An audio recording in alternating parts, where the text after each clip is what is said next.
Buongiorno, Simonetta Tognetti, assessore cultura e turismo del comune di Vo.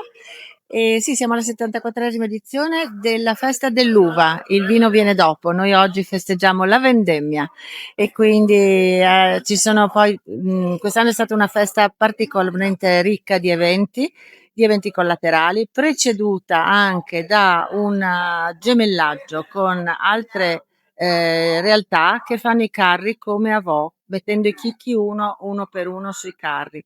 E quindi il nostro sindaco Mauro dell'Università è anche stato alla festa dell'uva di Riccia la settimana scorsa in Molise, dove c'è stata la festa dell'uva di Riccia con i carri come i nostri. Ne fanno 90 addirittura loro, è un po' diversa perché è legata anche a una festa religiosa. E all'altro comune che fa i carri come i nostri è il comune di Solopaca, in provincia di Benevento. E anche loro hanno fatto un gemellaggio con i nostri carristi, l'associazione Carristi di Vo, che sta lavorando da gennaio per preparare dei carri che oggi alle 3 sfileranno per noi. E non vediamo l'ora di vederli. Parlavo di eventi diffusi perché abbiamo avuto un concerto al tramonto che ha aperto in anteprima la festa dell'uva. Abbiamo avuto stamattina un concerto all'alba e ha cantato meravigliosamente Ambra Bianchi, che fa parte anche della Ferrara Film Orchestra, che ci ha lietato ieri sera con la sua musica.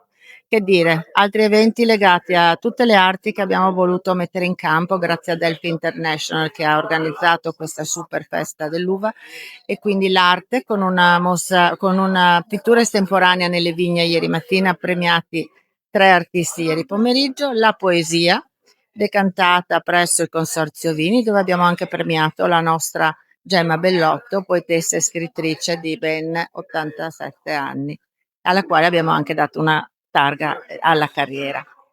Che dire, cosa dimentico? La musica, l'arte, la poesia e il vino. E quindi tutti pronti per i carri.